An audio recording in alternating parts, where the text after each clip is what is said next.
সুপ্রিয় দ্বাদশ শিক্ষার্থীরা, কেমন আছো তোমরা? আশা করছি সবাই ভালো আছো এবং সুস্থ আছো। চট্টগ্রাম কলেজ কর্তৃক আয়োজিত অনলাইন ক্লাসে আজকে আমি যুক্ত হচ্ছি। আমি হোসনে আরা বেগম, সহকারী অধ্যাপক পদার্থবিজ্ঞান, চট্টগ্রাম কলেজ, চট্টগ্রাম। আমি তোমাদের পদার্থবিজ্ঞান দ্বিতীয় পত্রে অধ্যায় ৮ আধুনিক পদার্থবিজ্ঞানের সূচনা এই অধ্যায় নিয়ে আলোচনা করব। আধুনিক পদার্থবিজ্ঞানের সূচনা এই অধ্যায়টিতে মোট 15টি শিকনফল আছে। তার মধ্যে আজকের ক্লাস শেষে তোমরা এই 5টি শিকনফল সম্পর্কে জানতে পারবে। আজকের ক্লাস শেষে তোমরা আধুনিক পদার্থবিজ্ঞানের ধারণা ব্যাখ্যা করতে পারবে, জড় ও অজড় কাঠামো ব্যাখ্যা করতে পারবে, মাইকেলসন মর্লে পরীক্ষার ফলাফল বিশ্লেষণ করতে পারবে, আইনস্টাইনের আপেক্ষিক তত্ত্ব ব্যাখ্যা করতে পারবে এবং গ্যালিলিয়ান ও লরেঞ্জ রূপান্তর ব্যাখ্যা করতে পারবে। তাহলে আমি শুরু করি।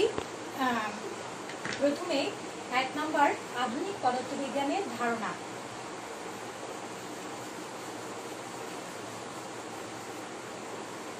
আধুনিক পদার্থবিজ্ঞানের ধারণা। আধুনিক পদার্থবিজ্ঞান উদ্ভবের আগে যে পদার্থবিজ্ঞান ছিল তার নাম হলো সনাতন বা চিরায়ত পদার্থবিজ্ঞান। সনাতন পদার্থবিজ্ঞান, সনাতন পদার্থবিজ্ঞান বা ক্লাসিক্যাল ফিজিক্স।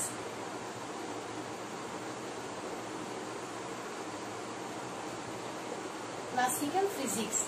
সনাতন পদার্থবিজ্ঞান স্থূল বস্তু বিষয়ক ঘটনাবলী, যাকে বলে ম্যাক্রোস্কোপিক ফেনোমেনন, নিয়ে আলোচনা করত। অর্থাৎ এর বৈশিষ্ট্য হলো স্থূল বস্তু বা ম্যাক্রো বডি। বেগ ছিল অপেক্ষাকৃত কম, বেগ কম ছিল আলোর তরঙ্গ তত্ত্ব।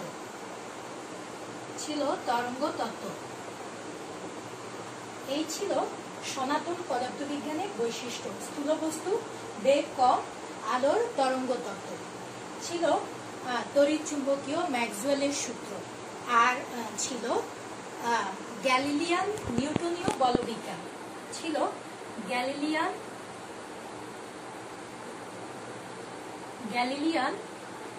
নিউটনীয়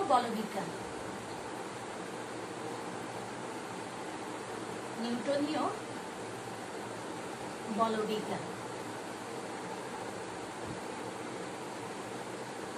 ঊনবিংশ শতাব্দীর শেষের দিকে বিজ্ঞানীরা উপলব্ধি করেন যে কিছু বৈদ্যুতিক, তাপীয় এবং আলোকীয় ঘটনা গ্যালিলিয়ান নিউটনীয় বলবিজ্ঞানের পক্ষে ব্যাখ্যা করা সম্ভব হচ্ছে না।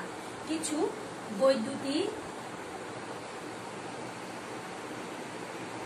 বৈদ্যুতিক, তাপীয় ও আলোকীয় ঘটনা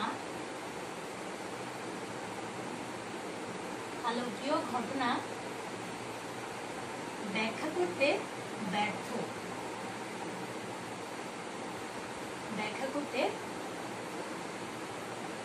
গ্যালিলিয়ান নিউটনীয় বলবিজ্ঞান কিছু তাপীয়, বৈদ্যুতিক এবং আলোকীয় ঘটনা ব্যাখ্যা করতে ব্যর্থ হচ্ছে।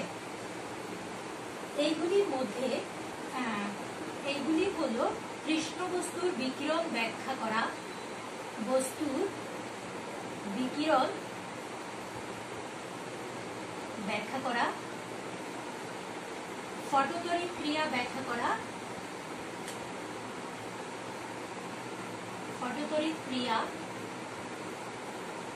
করা, ইত্যাদি। এই সকল ঘটনা গ্যালিলিয়ান নিউটনীয় বলবিজ্ঞান তথা সনাতন পদার্থবিজ্ঞান ব্যাখ্যা করতে ব্যর্থ। তাই বিজ্ঞানীদের নতুন করে চিন্তা করার দরকার পড়ল। উদ্ভব হলো নতুন এক পদার্থবিজ্ঞানের, যার নাম আধুনিক পদার্থবিজ্ঞান। তাহলে আমরা আসি আধুনিক পদার্থবিজ্ঞান। আধুনিক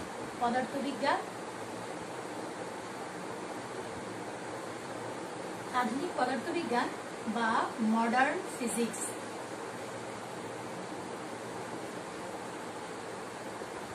মডার্ন ফিজিক্স।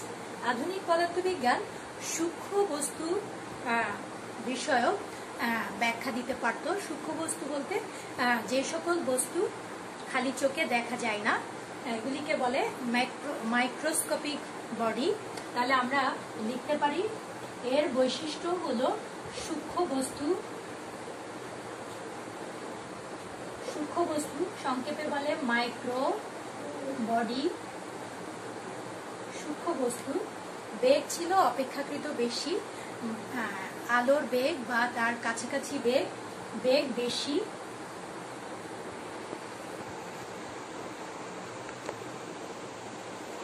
আর ছিল আলোর কোয়ান্টাম তত্ত্ব, যেটি আমি পরে আরো বিস্তারিত আলোচনা করব।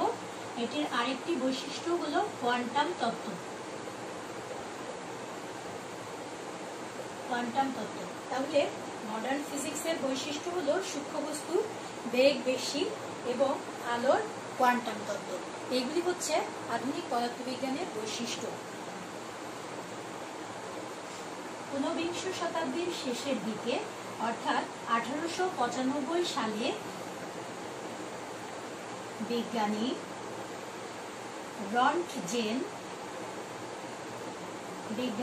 রন্টজেন এক্স-রে আবিষ্কার করেন। এক্স-রে আবিষ্কার করেন,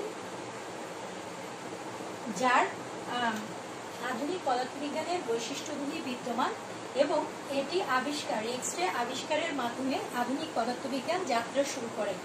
এরপর 1897 সালে বিজ্ঞানী জে জে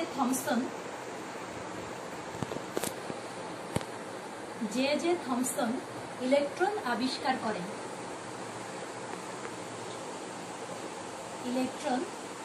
করেন। অনেকে ধারণা হলো ইলেকট্রন আবিষ্কারের মাধ্যমে আধুনিক পদার্থবিজ্ঞানের সূচনা হয়, কিন্তু এই দুটি আবিষ্কারের পরেও যে ঘটনাগুলি ব্যাখ্যা করা সম্ভব হচ্ছে না, সেগুলি এই দুটি আবিষ্কারের পরও এই ঘটনাগুলি ব্যাখ্যা করা সম্ভব হচ্ছিল না। অবশেষে 1900 সালে বিজ্ঞানী ম্যাক্স প্লাঙ্ক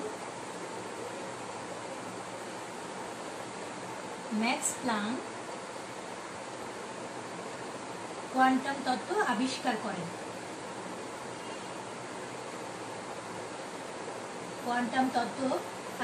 করেন। এবং 1905 সালে বিজ্ঞানী আলবার্ট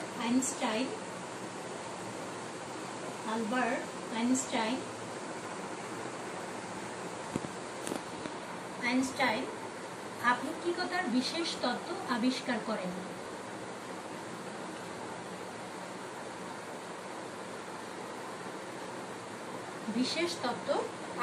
করেন।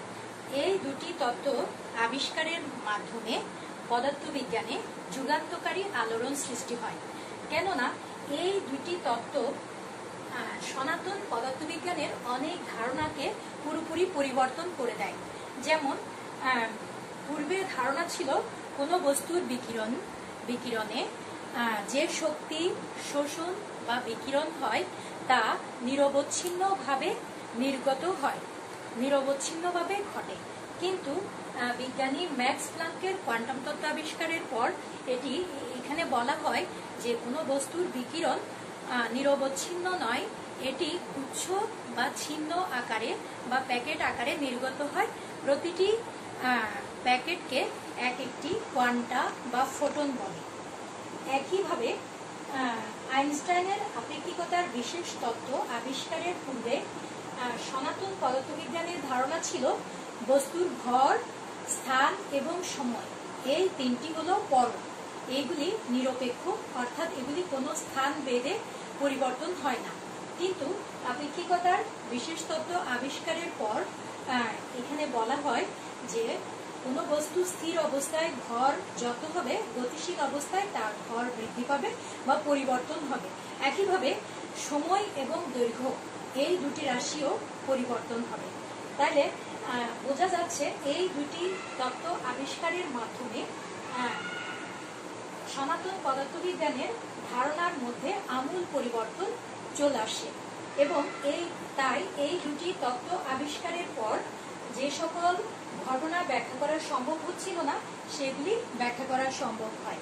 তাই বলা যায় এই দুটি তত্ত্ব আবিষ্কারের মাধ্যমে আধুনিক পদার্থবিজ্ঞানের সূচনা হয়।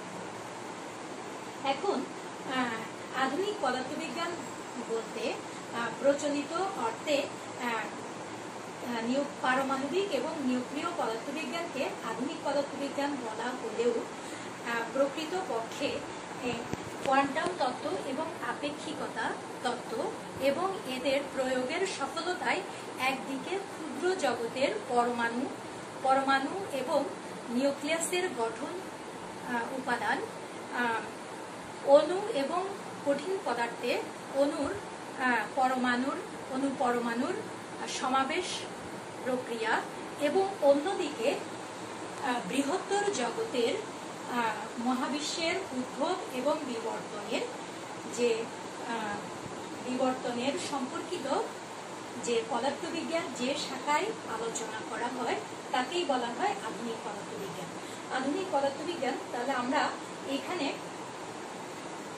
কৃষ্ণ বস্তুর বিকিরণ ব্যাখ্যা, ফটোতড়িৎ প্রক্রিয়া ব্যাখ্যা, কোয়ান্টাম প্রক্রিয়া ব্যাখ্যা এবং এক্স রশ্মির আলোচনা করব এবং আলবার্ট আইনস্টাইনের আপেক্ষিকতার বিশেষ তত্ত্বের মাধ্যমে ভর, সময় এবং দৈর্ঘ্যের আপেক্ষিকতা নিয়ে আলোচনা করব। তাহলে আমাদের আধুনিক পদার্থবিজ্ঞানের ধারণা এই অংশটুকু আমরা আলোচনা করলাম। এবার আসি আমরা দ্বিতীয় অংশে। দ্বিতীয় শিকনফল হলো জড় এবং অজড় প্রসঙ্গ কাঠামো নিয়ে আলোচনা। প্রথমে আসি তাহলে জড় প্রসঙ্গ কাঠামো। জড় প্রসঙ্গ কাঠামো বা জড় কাঠামো যাকে বলে ইনার্শিয়াল ফ্রেম অফ রেফারেন্স।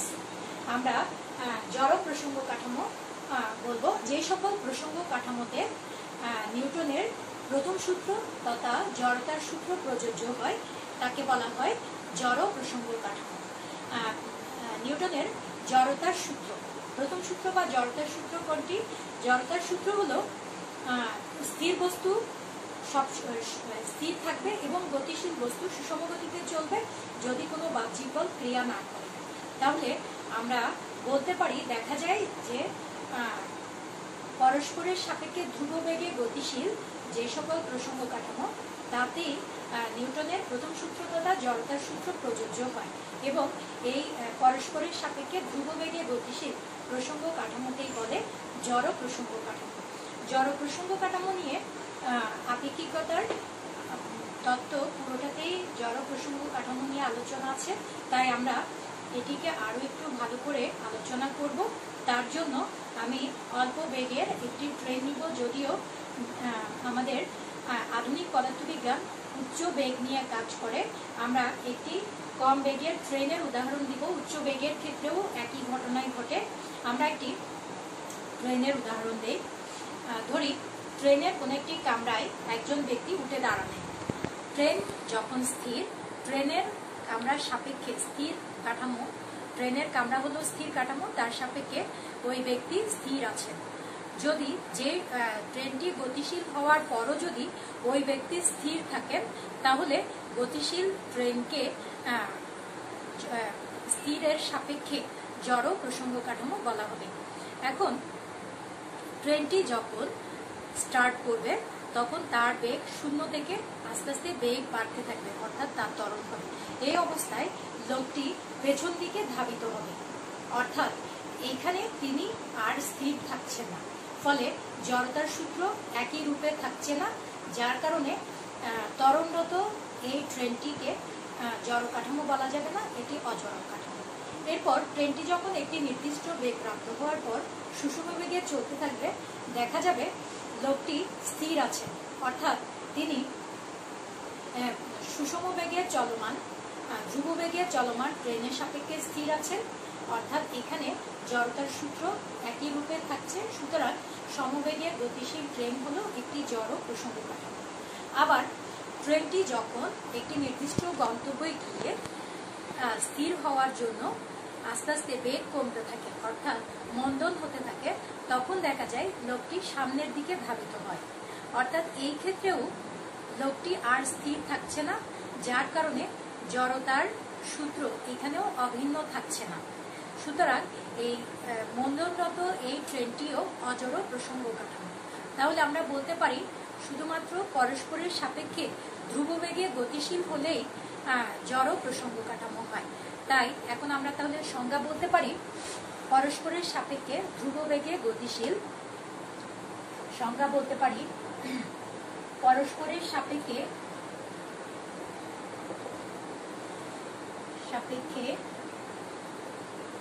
ধ্রুববেগে গতিশীল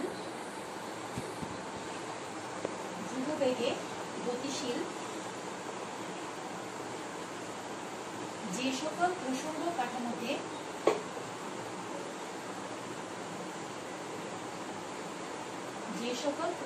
কাঠামোতে নিউটনের প্রথম সূত্র তথা জড়তার সূত্র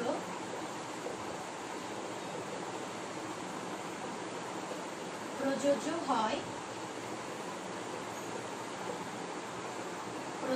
হয় তাদেরকে জড় প্রসঙ্গ কাঠামো বলে।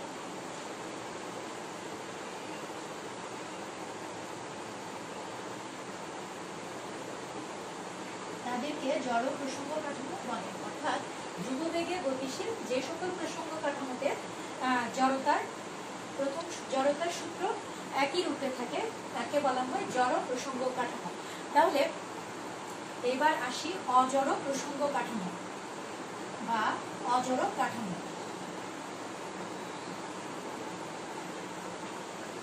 অজড় প্রসঙ্গ কাঠামো, তাহলে আমরা ট্রেনের উদাহরণ থেকে পেলাম যে ত্বরণরত প্রসঙ্গ কাঠামো বা মণ্ডলরত প্রসঙ্গ কাঠামো অজড় প্রসঙ্গ কাঠামো।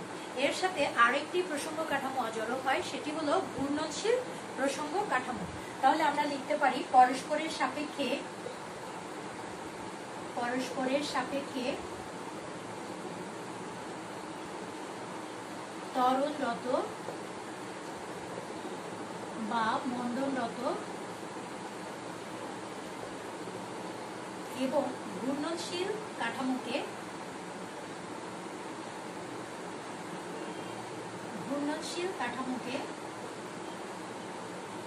অজড় প্রসঙ্গ কাঠামো বলে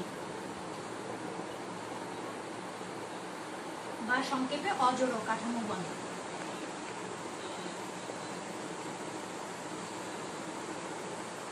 অজড় প্রসঙ্গ কাঠামো বলে। তাহলে আমরা পেলাম জড় প্রসঙ্গ কাঠামো এবং অজড় প্রসঙ্গ কাঠামো।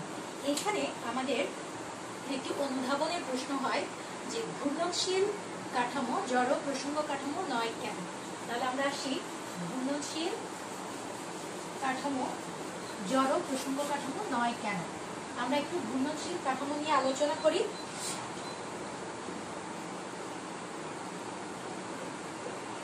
ঘূর্ণনশীল কাঠামো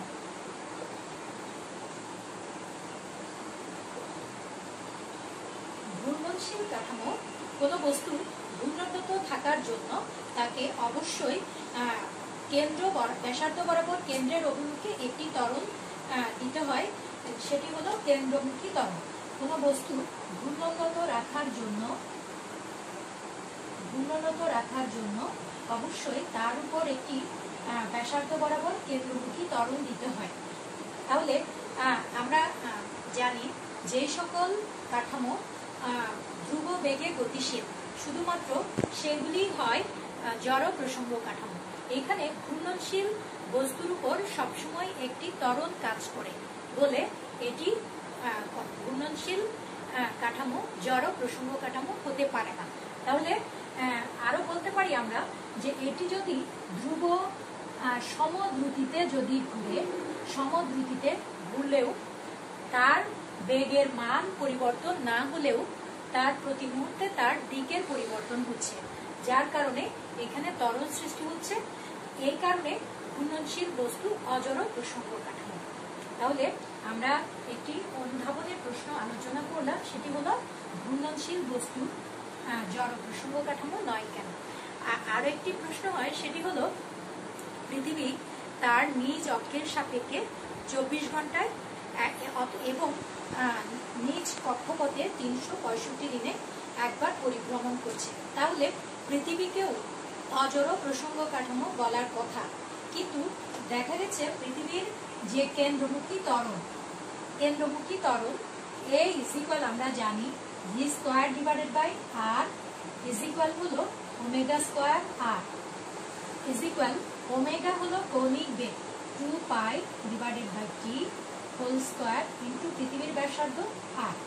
এই ক্ষেত্রে আমরা নিজ অক্ষে পৃথিবী যে 24 ঘন্টায় পরিভ্রমণ করছে সেটি বিবেচনা করলে আমরা লিখতে পারি 2 into 3.14 divided by 24 into 3600 second, এটা হোল স্কয়ার ইন্টু পৃথিবীর ব্যাসার্ধ।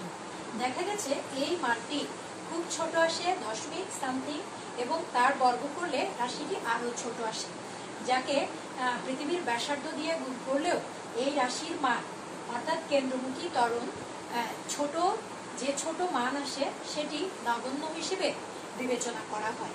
একইভাবে পৃথিবী নিজ কক্ষপথে প্রতি 365 দিনে যে একবার ঘুরছে সেই ক্ষেত্রেও যে ত্বরণ আসে সেটি খুবই ছোট, তাই এই ত্বরণকে নগণ্য হিসেবে বিবেচনা করে পৃথিবীকে জড় প্রসঙ্গ কাঠামো হিসেবে ধরা হয়। যদি পৃথিবী জড় প্রসঙ্গ কাঠামো না হতো তাহলে তার সাথে যুক্ত কোনো বস্তুই জড় প্রসঙ্গ কাঠামো হতে পারত না এবং জড় প্রসঙ্গ কাঠামো পাওয়া যেত না। তাহলে আমরা এই ক্ষেত্রে ধরে নিচ্ছি পৃথিবী একটি জড় প্রসঙ্গ কাঠামো এবং তার সাথে যুক্ত বস্তুগুলি জড় প্রসঙ্গ কাঠামো ধরা হয়। এরপর আমরা আসবো 3 নম্বর শিক্ষণফলে। 3 নম্বর শিক্ষণফল হলো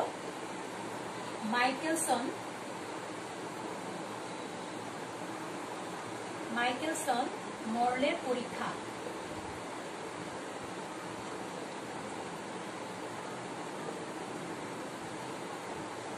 মাইকেলসন মর্লের পরীক্ষা।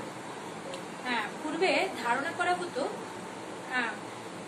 কোনো তরঙ্গই বস্তু মাধ্যম ছাড়া চলতে পারে না এবং সেই কারণে বিজ্ঞানীরা একটি ওজনহীন বাধাহীন মাধ্যম কল্পনা করেন যার নাম দেন ইথার। ব্র্যাডলি এর পরীক্ষা থেকে জানা যায় যে পৃথিবী 30 কিলোমিটার পার সেকেন্ড বেগে ইথারের সাপেক্ষে বিচরণ করছে এবং পারিপার্শ্বিক ইথারকে কোনরূপ আন্দোলিত করছে না। পৃথিবী এবং ইথারের আপেক্ষিক বেগ নিয়ে বিভিন্ন বিজ্ঞানী বিভিন্ন পরীক্ষা করেছেন এবং সর্বশেষ যে পরীক্ষা করেছেন সেটি হলো বিজ্ঞানী মাইকেলসন এবং মর্লে যে পরীক্ষা করেন সেটি।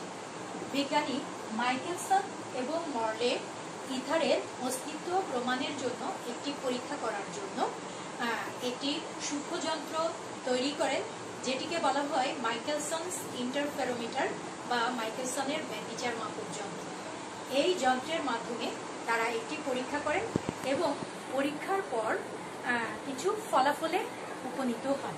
তাহলে আমরা মাইকেলসন মর্লের পরীক্ষার ফলাফল লিখব। মাইকেলসন মর্লের পরীক্ষার ফলাফল। তারা ফলাফল পেলেন 1 নাম্বার, ইথার বলতে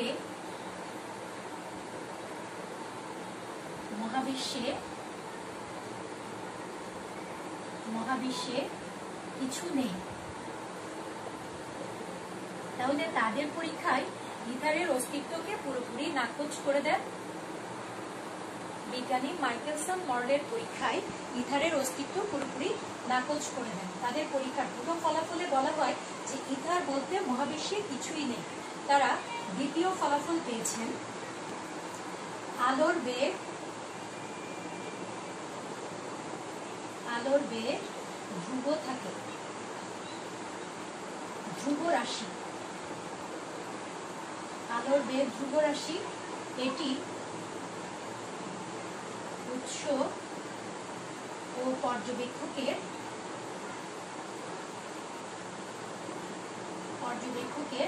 গতির উপর নির্ভরশীল নয়।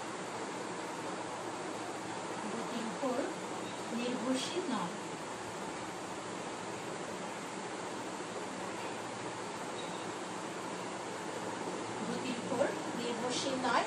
এবং 3 নম্বর ফলাফল পান গ্যালিলীয় রূপান্তর সঠিক নয়।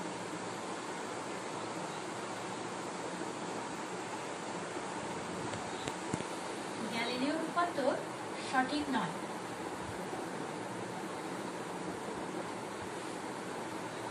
তাহলে এই 3টি ফলাফল পান। পরবর্তীতে এই ফলাফলের উপর ভিত্তি করে বিজ্ঞানী আইনস্টাইন তার আপেক্ষিকতার বিশেষ তত্ত্ব আবিষ্কার করেন। তাহলে আমরা মাইকেলসন মর্লের পরীক্ষার ফলাফল বিশ্লেষণ করলাম। এবার আসি আইনস্টাইনের বিখ্যাত আপেক্ষিকতার বিশেষ তত্ত্ব। বিজ্ঞানী আইনস্টাইন মাত্র 26 বছর বয়সে 1905 সালে তার আপেক্ষিকতার তত্ত্ব আবিষ্কার করেন। আপেক্ষিকতার তত্ত্ব দুটি ভাগে বিভক্ত, একটি হলো সাধারণ তত্ত্ব আর একটি আপেক্ষিকতার বিশেষ তত্ত্ব। সাধারণ তত্ত্বটি বেশ বড় এবং জটিল। আমরা এটি 1916 সালে প্রকাশিত হয়। আপেক্ষিকতার বিশেষ তত্ত্ব এটি নিয়েই আমরা আলোচনা করব। আপেক্ষিকতার বিশেষ তত্ত্ব এটি দুটি স্বীকার্যের উপর প্রতিষ্ঠিত। আমরা তাহলে স্বীকার্যগুলো নিয়ে আলোচনা করব। প্রথম স্বীকার্য, আপেক্ষিকতার বিশেষ তত্ত্ব। আমরা আলোচনা করছি আপেক্ষিকতার বিশেষ তত্ত্ব। আপেক্ষিকতার বিশেষ তত্ত্ব। আসি প্রথম স্বীকার্য।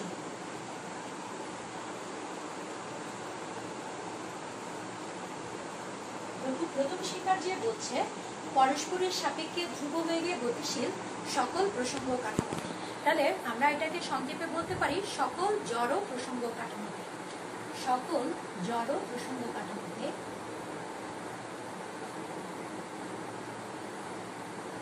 জড় প্রসঙ্গ কাঠামোতে পদার্থবিজ্ঞানের সূত্রগুলো অভিন্ন থাকে। পদার্থবিজ্ঞানের সূত্রগুলো অভিন্ন থাকে। তাহলে সকল জড় প্রসঙ্গ কাঠামোতে পদার্থবিজ্ঞানের সূত্রগুলো অভিন্ন থাকে। তাহলে আমরা এটি ব্যাখ্যা করার জন্য দুটি প্রসঙ্গ কাঠামো নেই, অর্থাৎ দুটি জড় প্রসঙ্গ কাঠামো নেই। ধরি এস একটি স্থির কাঠামো,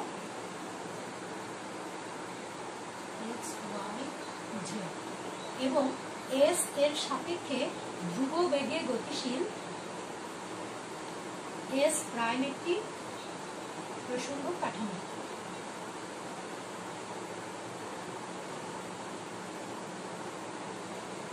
জেড প্রাইম। তাহলে এস হচ্ছে একটি স্থির প্রসঙ্গ কাঠামো। এস এর সাপেক্ষে ধনাত্মক এক্স অক্ষ বরাবর ধ্রুব বি বেগে গতিশীল এস প্রাইম হলো একটি প্রসঙ্গ কাঠামো। তাহলে এস এবং এস প্রাইম হলো জড় প্রসঙ্গ কাঠামো। তো আমাদের বলছে সকল জড় প্রসঙ্গ কাঠামোতে পদার্থবিজ্ঞানের সূত্রগুলো অভিন্ন থাকবে। এখানে এস কাঠামোতে যদি এম ভর বিশিষ্ট একটি বস্তুকে এফ বল প্রয়োগ করা হয় এবং ফলে বস্তুটি ত্বরণ এ হয়, তাহলে নিউটনের দ্বিতীয় সূত্র থেকে আমরা পাই এফ ইজ ইকুয়াল হলো এম এ। দ্বিতীয় সূত্র থেকে আমরা পাই F is equal M A. একইভাবে এস প্রাইম কাঠামোর পর্যবেক্ষক যদি এই বস্তুর ভর হিসাব করেন, সেখানে আসবে গতিশীল ভর এম প্রাইম। এম প্রাইমের উপর বস্তুর উপর যদি এফ প্রাইম বল প্রয়োগ করা হয় এবং ফলে বস্তুর ত্বরণ যদি এ প্রাইম হয়, তাহলে নিউটনের দ্বিতীয় সূত্র অনুযায়ী এবং প্রথম স্বীকার্য অনুযায়ী আমরা লিখতে পারি এফ প্রাইম ইজ ইকুয়াল হলো এম প্রাইম এ প্রাইম। অর্থাৎ এখানে দুইটি প্রসঙ্গ কাঠামোতে নিউটনের দ্বিতীয় সূত্র একই রূপে থাকে। তাহলে একটি চলন্ত ধ্রুববেগে চলমান ট্রেনের কামরায় যদি বাইরের দিকে না তাকিয়ে কোনো ব্যক্তি পক্ষে সম্ভব না যে তার ট্রেনটি চলমান আছে, কারণ এই ক্ষেত্রে স্থির এবং সমবেগে গতিশীল দুটি কাঠামোতেই পদার্থবিজ্ঞানের সূত্রগুলো একই রূপে আসবে। যেমন আমরা জড় প্রসঙ্গ কাঠামো ব্যাখ্যা করার সময় ট্রেনের ক্ষেত্রে বলেছিলাম নিউটনের জড়তার সূত্র একই রূপে ছিল যখন ট্রেনটি ধ্রুব বেগে ছিল। তাহলে বোঝা যাচ্ছে যে নিউটনের সকল সূত্র অর্থাৎ পদার্থবিজ্ঞানের সব সূত্রই সকল জড় প্রসঙ্গ কাঠামোতে অভিন্ন থাকে। তাহলে আমাদের এই হচ্ছে আমাদের প্রথম স্বীকার্য। আসি দ্বিতীয় স্বীকার্যে।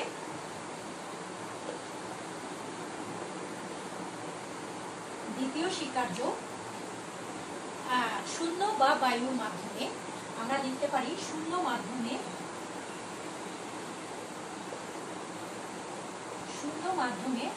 আলোর বেগ ধ্রুব থাকে।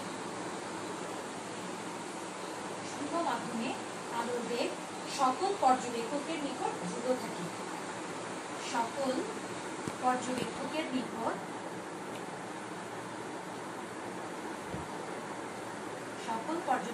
নিকট ধ্রুব থাকে। এটি আলোক প্রবাহের দিক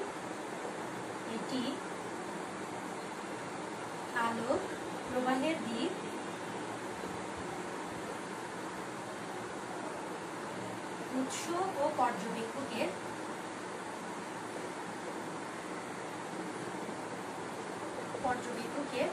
আপেক্ষিক গতির উপর নির্ভর করে না। তাহলে আলোর বেগ সকল পর্যবেক্ষকের নিকট ধ্রুব থাকে এবং এটি আলোক প্রবাহের দিক উৎস ও পর্যবেক্ষকের আপেক্ষিক গতির উপর নির্ভর করে না। অর্থাৎ যদি দুটি প্রসঙ্গ কাঠামো আমরা এস এবং এস প্রাইম দুটি প্রসঙ্গ কাঠামোতে যদি আলোর বেগ হিসাব করি, দুটি প্রসঙ্গ কাঠামোতে যদি পর্যবেক্ষক এস কাঠামোর পর্যবেক্ষক আলোর বেগ সি এবং এস প্রাইম কাঠামোর পর্যবেক্ষক যদি একই সময়ে আলোর বেগ সি প্রাইম হিসাব করেন, তাহলে এই স্বীকার্য অনুযায়ী সি ইজ ইকুয়াল হবে সি প্রাইম।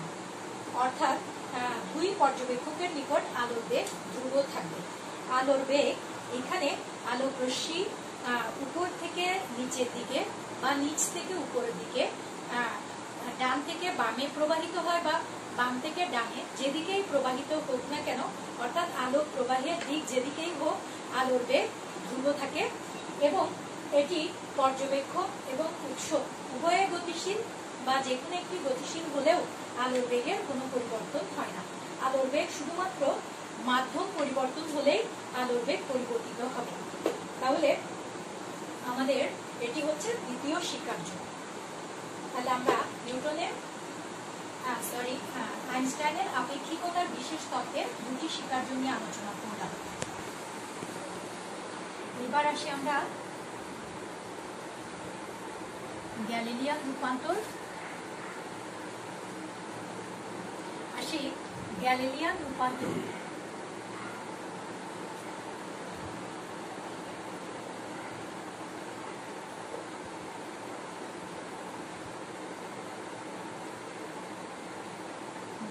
রূপান্তর বা গ্যালিলিও ট্রান্সফরমেশন। আমরা গ্যালিলিয়ান রূপান্তর বৈজ্ঞানিক গ্যালিলিও সময়কে পরিবর্তনশীল নয়, অর্থাৎ উভয় কাঠামোতে সময় একই থাকে। এরূপ ধরে দুটি জড় প্রসঙ্গ কাঠামোতে স্থানাঙ্ক ব্যবস্থার মধ্যে যে সম্পর্কসূচক সমীকরণ নির্ণয় করেন তাকেই বলা হয় গ্যালিলিয়ান ট্রান্সফরমেশন বা গ্যালিলিও রূপান্তর। তাহলে আমরা দুটি জড় প্রসঙ্গ কাঠামো নেই, পরস্পরের সাপেক্ষে ধ্রুব বেগে গতিশীল দুটি প্রসঙ্গ কাঠামো নেই।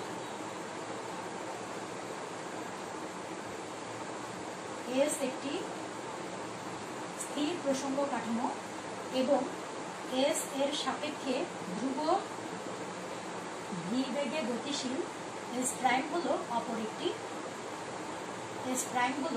অপর একটি প্রসঙ্গ কাঠামো। ধনাত্মক এক্স অক্ষ বরাবর ভি বেগে গতিশীল এস প্রাইম একটি প্রসঙ্গ কাঠামো ও প্রাইম। তাহলে x y z x prime y prime z prime. তাহলে এস একটি স্থির প্রসঙ্গ কাঠামো, এস এর সাপেক্ষে ধনাত্মক এক্স অক্ষ বরাবর ভি বেগে গতিশীল এস প্রাইম হলো অপর একটি প্রসঙ্গ কাঠামো। শুরুতেই আমরা ধরে নেই যে যখন সময় t = 0 তখন ও এবং ও প্রাইম দুটি একই বিন্দুতে অবস্থিত, অর্থাৎ এস এবং এস প্রাইম প্রসঙ্গ কাঠামো একই জায়গায় ছিল t = 0 সময়ে, এবং t = t সময়ে এস প্রাইম কাঠামোটি ভি বেগে ভিটি দূরত্ব অতিক্রম করে ও প্রাইম বিন্দুতে গেল। তাহলে এখন আমরা হিসাব করব দুই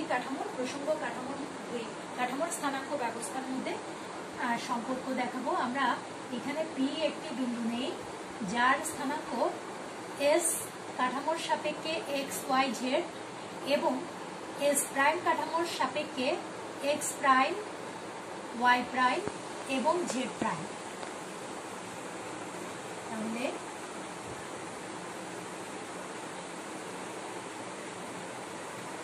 এস প্রাইমের সাপেক্ষে এক্স এর মান হবে এক্স এবং এস প্রাইম এর সাপেক্ষে মান কি হবে এক্স প্রাইম।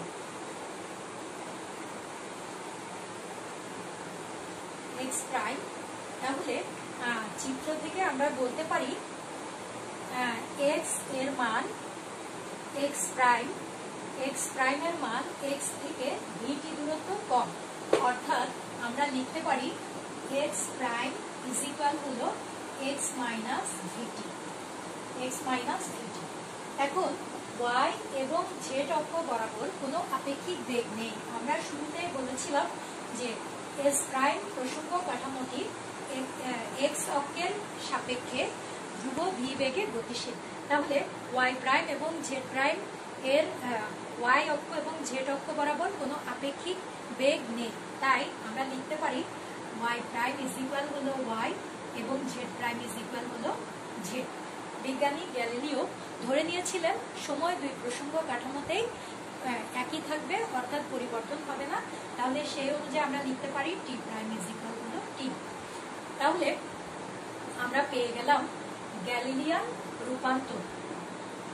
আমরা বলছিলাম যে দুই প্রসঙ্গ কাঠামোর স্থানাঙ্ক ব্যবস্থার মধ্যে যে সম্পর্কসূচক সমীকরণ তাকেই বলা হয় গ্যালিলিয়ান রূপান্তর। তাহলে এটাকে লিখতে পারি আমরা গ্যালিলিয়ান রূপান্তর।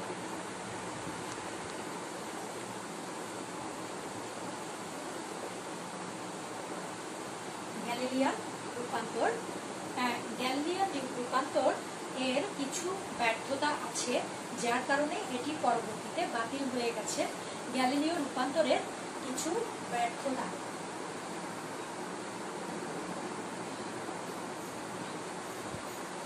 গ্যালিলিও রূপান্তরের ব্যর্থতা দেখা গেছে গ্যালিলিয়ান রূপান্তর আইনস্টাইনের আপেক্ষিকতার বিশেষ তত্ত্বের যে দুটি স্বীকার্য কোনোটার সাথে সঙ্গতিপূর্ণ নয়, যার কারণে পরবর্তীতে এটি বাতিল হয়ে গেছে।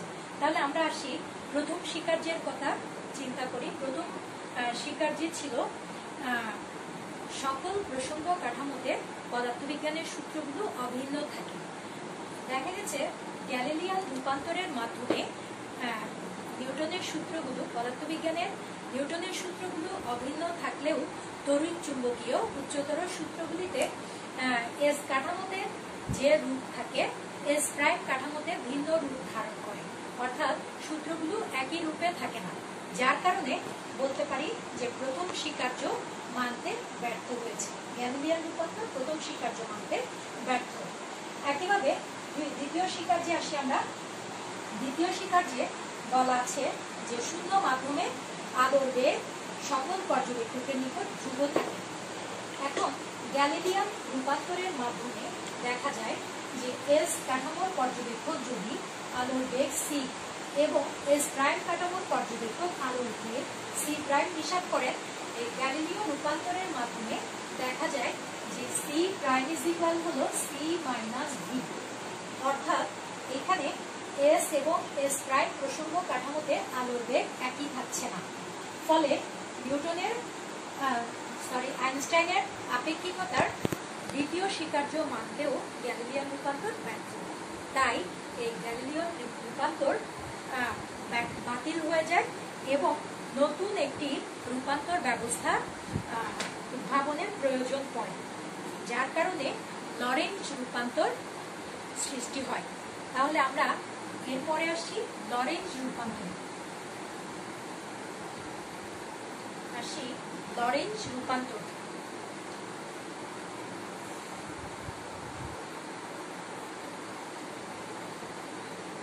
লরেঞ্জ রূপান্তর বা লরেঞ্জ ট্রান্সফরমেশন। লরেঞ্জ রূপান্তর আইনস্টাইনের আপেক্ষিকতা দুটি বিশেষ স্বীকার্যকে মেনে এবং আলোর বেগ দুই প্রসঙ্গ কাঠামোতে ধ্রুব ধরে যে দুই প্রসঙ্গ কাঠামোর স্থানাঙ্ক ব্যবস্থার মধ্যে যে সম্পর্কসূচক সমীকরণ করেন তাকেই বলা হয় লরেঞ্জ রূপান্তর। তাহলে লরেঞ্জ রূপান্তরে গ্যালিলিও রূপান্তরের যে ব্যর্থতা তা কাটিয়ে ওঠার জন্য ধরা হয় যে এক্স প্রাইম ইজ ইকুয়াল হলো এক্স মাইনাস ভিটি। গ্যালিলিয়ান রূপান্তরের যে সমীকরণ তাতে একটি সংশোধনী ধ্রুবক কে দেয়া হলো। কে একটি ধ্রুবক যার মান এক্স এবং টি এর উপর নির্ভরশীল নয়, বরং এটি ভি এর একটি ফাংশন হতে পারে এবং কে এর মান যদি আলোর বেগের তুলনায় অনেক কম অর্থাৎ অনেক ছোট হয়, ভি এর মান যদি অল্প হয়, সেই ক্ষেত্রে কে এর মান 1 আসে এবং লরেঞ্জ রূপান্তর গ্যালিলিও রূপান্তরে পরিণত হয়। অর্থাৎ কম বেগের ক্ষেত্রে লরেঞ্জ রূপান্তর গ্যালিলিও রূপান্তরের রূপ নেয়। তাহলে আমরা আসি এটাকে দেই 1 নং সমীকরণ। একইভাবে বিপরীত গ্যালিলিও রূপান্তর থেকে আমরা পাই এক্স ইজ ইকুয়াল হলো x prime plus v t prime. এখানেও আমরা ধ্রুবক কে দেই। তাহলে এটি হচ্ছে 2 নং সমীকরণ। বিজ্ঞানী লরেঞ্জ দুই প্রসঙ্গ কাঠামোতে আলোর বেগ ধ্রুব ধরে এই ট্রান্সফরমেশন বা রূপান্তর সমীকরণ করেছিলেন। তাহলে দুই প্রসঙ্গ কাঠামোর জন্যই আমরা ধরে নিব আলোর বেগ সি, আর সেই ক্ষেত্রে আমরা লিখতে পারি এক্স ইজ ইকুয়াল হলো সি টি। এস প্রাইম কাঠামোর জন্য এটাকে বলে 3 নং সমীকরণ দিলাম। তারপরে এক্স প্রাইম ইজ ইকুয়াল হলো আলোর বেগ একই থাকবে সি টি প্রাইম, এটাকে আমরা দেই 4 নং সমীকরণ। তাহলে আমাদের লক্ষ্য হলো আমরা ধ্রুবক কে এর মান বের করব। এখন 1 নং সমীকরণে আমরা 3 নং ও 4 নং সমীকরণের মান বসিয়ে পাই।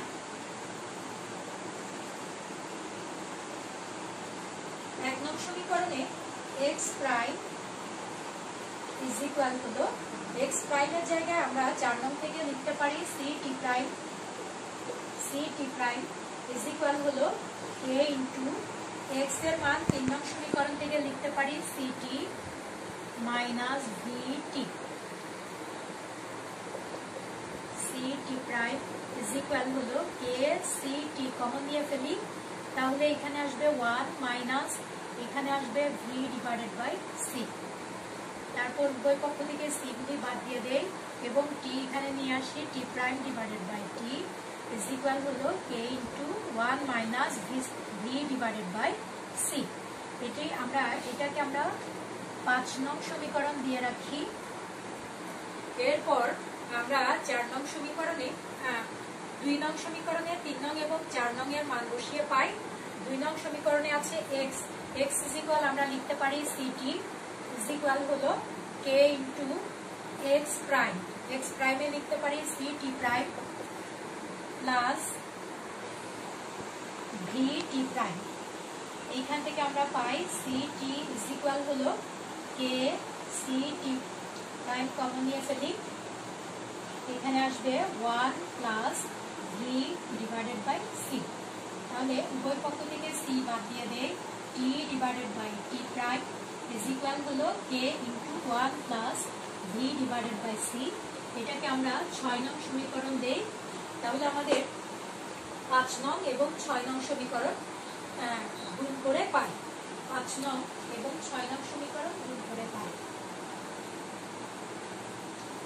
5 নং t prime divided by t, t divided by t prime গুণ করলে 1 হয়ে যাবে।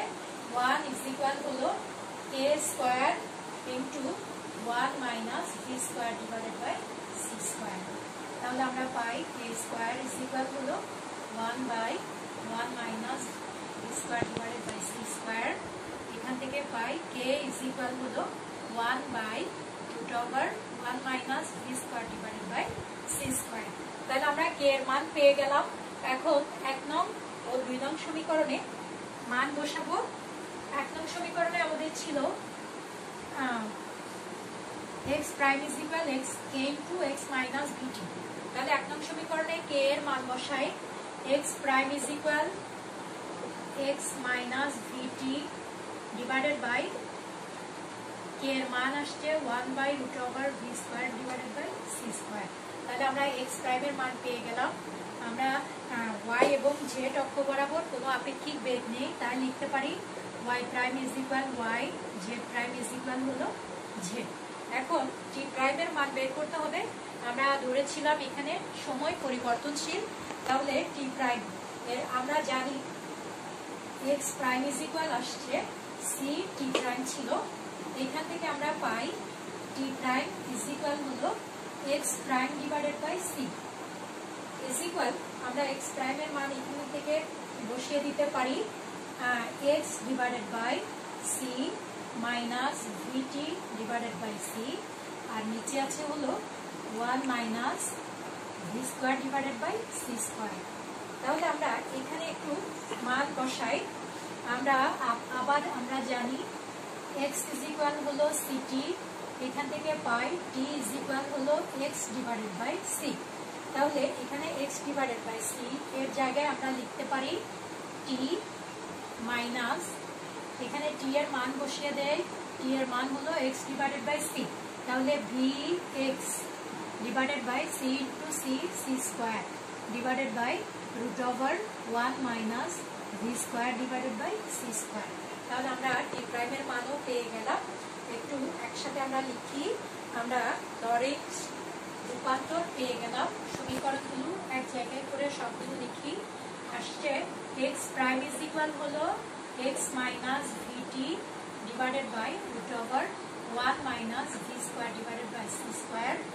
y প্রাইম ইজ ইকুয়াল হলো y, z prime is equal হলো z, এবং t প্রাইম ইজ ইকুয়াল হলো t minus vx divided by c square divided by root over 1 minus v square divided by c square. তাহলে এই হচ্ছে আমাদের Lorenz রূপান্তর।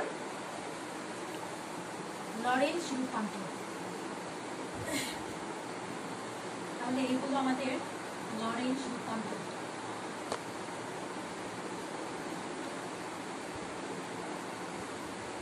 Lorenz রূপান্তর আমরা এখন বিপরীত লরেঞ্জ রূপান্তর হিসাব করব। বিপরীত লরেঞ্জ রূপান্তর হিসাব করার জন্য আমাদের এখানে ছিল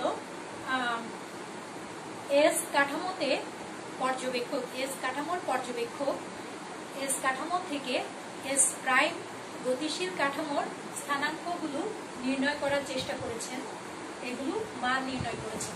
এখন আমরা হিসাব করব এস প্রাইম কাঠামোর পর্যবেক্ষক, এস কাঠামোর স্থানাঙ্কগুলো নির্ণয় করব, অর্থাৎ গতিশীল কাঠামোতে বসে স্থির কাঠামোর স্থানাঙ্কগুলো মাপার চেষ্টা করব।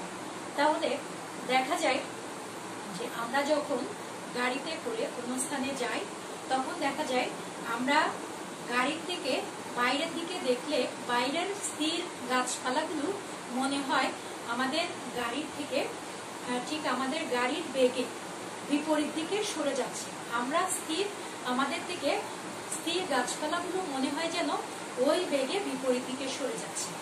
তো একইভাবে এখানে যদি আমরা এস প্রাইম কাঠামোতে অর্থাৎ গতিশীল কাঠামোতে বসে এস কাঠামো স্থির কাঠামোর দিকে দেখি, মনে হবে এস স্থির কাঠামোটি ঠিক ভি বেগে বিপরীত দিকে সরে যাচ্ছে, অর্থাৎ এস কাঠামোটি মাইনাস ভি বেগে চলছে।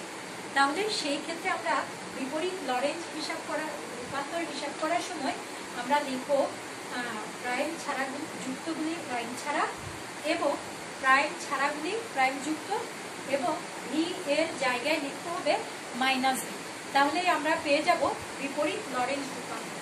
তাহলে আসি, এক্স প্রাইমের জায়গায় লিখব এক্স ইজ ইকুয়াল হলো এক্স এর জায়গায় হবে x prime minus v t prime divided by এখানে মাইনাস মাইনাস ভি, ফলে মাইনাসে মাইনাসে হয়ে যাবে plus root over 1 minus v square divided by c square.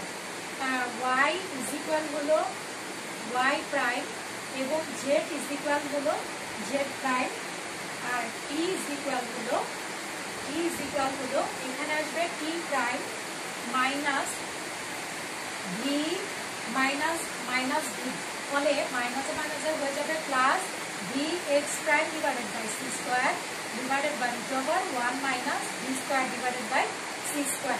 তাহলে আমরা পেয়ে গেলাম বিপরীত লরেঞ্জ রূপান্তর। তাহলে এগুলি হলো বিপরীত লরেঞ্জ রূপান্তর। বিপরীত লরেঞ্জ রূপান্তর যেগুলো আমরা হিসাব করেছি গতিশীল কাঠামো থেকে স্থির কাঠামোর স্থানাঙ্কগুলো মেপে নেওয়ার চেষ্টা করেছি। তাহলে আমাদের পাওয়া গেল লরেঞ্জ রূপান্তর এবং বিপরীত লরেঞ্জ রূপান্তর। তাহলে আমাদের যে 5টি শিকলফল তা নিয়ে আমাদের আলোচনা হয়ে গেল। আগামী ক্লাসে আমরা আপেক্ষিকতার বিশেষ তত্ত্বের সাহায্যে ভর, দৈর্ঘ্য এবং সময়ের আপেক্ষিকতা নিয়ে আলোচনা করব। আইনস্টাইনের বিখ্যাত E = mc² নিয়ে আলোচনা করব। ততক্ষণ পর্যন্ত তোমরা ভালো থাকো, সুস্থ থাকো। আল্লাহ হাফেজ।